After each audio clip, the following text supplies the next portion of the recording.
Okay, so this is continuation of the terror parts of the steps. So this one is step 7, which basically is like a second part of step 6. So these two are kind of like interlinked. So step 7, humbly asked him to remove our shortcomings. So basically, this one, like the last one, basically sets you up for becoming that slave to not only God, the good old like invisible sky daddy that doesn't exist, but the AA program itself. So like in essence, it sets you up to having to sit there and grovel and beg and like, oh please, just let me not drink today. Let me overcome this stuff. So again, the steps 6 and 7 are basically like setting you up to become like a slave of the organization and this good old sky daddy. And so, hey, and speaking of good old higher power, here's the good old higher power kitty cat.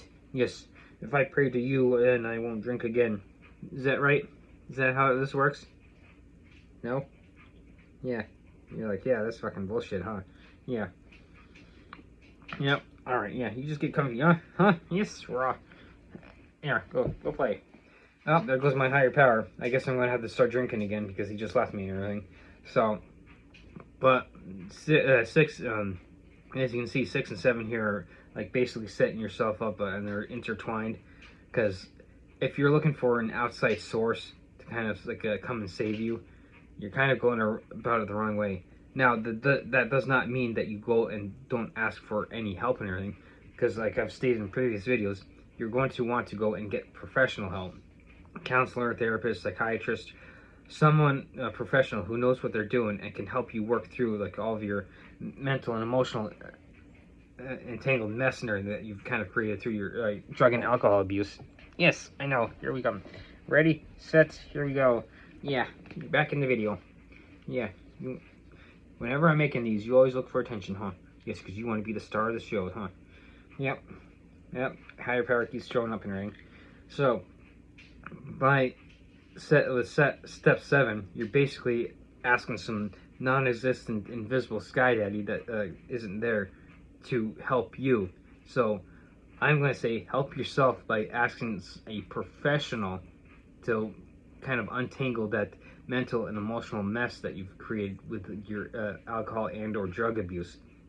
Because once you come off that stuff, now if you're physically dependent to if you're at that point, you're going to need some medical uh, intervention too to be able to wean yourself off of your, because if you've gotten to the point where you're physically dependent on whatever drug you used, it could be deadly if you decide just to go cold turkey. So this is why not only do you want professional help with like mental health and everything, you're going to need medical help to kind of like wean yourself off and everything. So you kind of have to maybe do like an inpatient program, like with the in the hospital, or maybe like in I hate to say institution or whatever, but in a setting where in a controlled setting, nonetheless, where you can sit there and get yourself off of whatever drug or alcohol that you're using or whatever.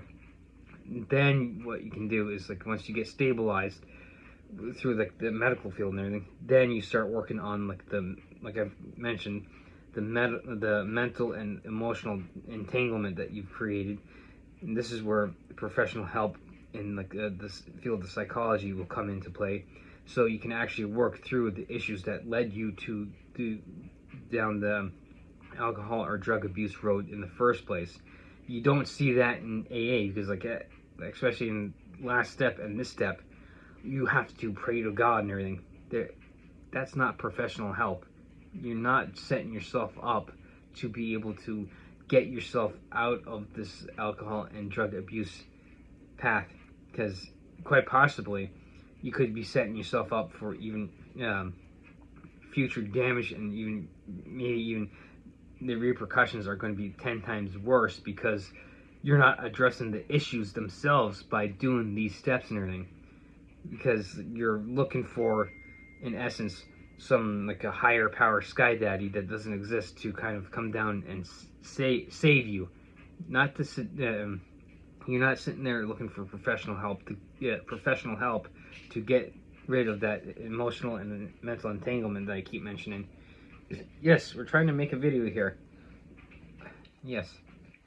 And here's the higher power, yeah. You love attention, don't you? Yeah, alright. Go play. So, now, with this progression, as we've seen, like the first 3 steps are pretty much setting you up to become completely powerless, completely hopeless, and completely worthless, to kind of get you in that mental state for steps 4 and 5, which are like in a sense, turn yourself over to like a sponsor who has no legal obligation or anything to sit there and not screw you over with like all your secrets or whatever, that like you'd go to like a therapist and like be able to work through, and they'd have that like in a sense confidentiality, like the HIPAA laws and like in medical fields and everything, so they wouldn't be able to divulge stuff unless it was like an absolute necessity, that it was life or death or whatever. So like 1, 2, and 3 is setting yourself up to become like the victim with this program. 4 and 5 is basically getting yourself entangled with other people that quite possibly don't give a flying fuck about you. 6 and 7 here, we're looking for stuff that has no bearing in actually getting better. We're looking for an outside source, outside of professional help, to make us feel better. And these two, 6 and 7, set you up for quite possibly future failure, because, like I said, you're not dealing with the issues that led you to whatever, like a drug or alcohol that you decided to go down the abuse level or road or whatever. So, and this also sets you up for the subsequent steps to kind of like, hey, look, misery loves company and everything. So like, this sucks, so I need someone else to help me feel better, because like I know I've been duped and everything. So with this one, you're asking some unknown, unseen, and basically non-existent entity to remove your shortcomings. So you're basically down on your knees praying for your life to no effect and everything. Now, I like take this with a grain of salt, but like I actually did come across a study online, and of course, I don't necessarily have the source and everything. So, but people can look this up. But like there was a study that was done. They took three groups and everything. The one group, they like sat there and like they were going into surgery or something. They pretty much prayed over them, and then like they had one group, second group where they didn't pray over, and then a third group where they didn't know if they were getting prayed over or not or whatever.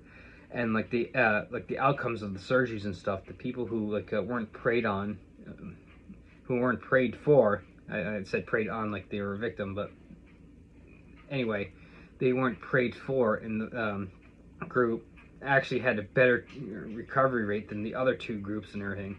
So it was a whole study to try and showcase that, like, look, prayer doesn't do jack shit and everything when it comes to like physical and mental and emotional health, and getting that into like a stable state and maintaining that stable state. So this is why I always say, screw these steps and everything. Get into that professional help with a therapist, psychologist, or whoever. Get into the other programs that I've mentioned, like, and I keep mentioning almost in every video. Smart Recovery. There's like the Phoenix program. There's like the Sinclair method. There's like and you can use any number of them in combination. There's like a Rational Recovery, Reach Out Recovery. There's the Society of Organizations. There's SOS, like a sobriety organizations, Societies of Organizations Sobriety, or whatever, SOS for short. I do have a video on that, so you're going to want to check that out. So this is why I always reiterate in that, like, you're going to be better served by stuff like that, because it puts you in the driver's seat and puts, hey, look, this is my responsibility. And like, now, does that mean that I just like pull myself up by the bootstraps and ask for no help and everything? No, you ask for help with people that you know you're going to get help from, and surround. This is why I've stated in like previous videos too about community. You want to surround yourself with people that have your best intentions, and then you can turn around and have their best intentions in pretty much in their mind and everything. So yes, as like my good old higher power cat now is demanding attention. Yes, and being the star of this video, I know. We're here to tell them that, like, yes, you don't need me as a higher power. Yeah. So this one, like, and like I said, was 6, and now with 7. The 2 steps that pretty much make you a slave to some unseen, unknown, and non-existent entity, and become a slave of that, and a slave of this organization. So now with the last four steps or so, we'll be going over how now you have to turn around and start bringing people in. So it's not necessarily like about getting people better. It's about getting you to the point of being completely worthless, hopeless, powerless, becoming like completely dependent on this organization and the people in it. With first 3 steps, powerless, hopeless, and worthless. Steps 4, 5, 6, and 7 here are dependent on 4 and 5, dependent on someone else. That, like, well, if I leave, they're just going to start telling everyone like all this about me and everything, and then it's going to screw everything up that I've been trying to build. It was 6 and 7, becoming dependent on a non-existent entity for your sobriety, and realize that you're the one in charge. You need to get like a professional help, get surround yourself with better people. And then as I'm going forward with the rest of these steps, you're going to see that, like, it's not about getting help. It's about bringing other people in, because, hey, look, we can't survive without other people and everything. While we're in this organization. Now, you do want to surround yourself, like I said, with the community, good people that are going to sit there and not only have your best intentions, but you can turn around and have their best intentions at heart too. So that's why I've gone over community in previous videos. So I always state, ditch these steps and get into the ones, the programs and stuff that I've mentioned that actually do work,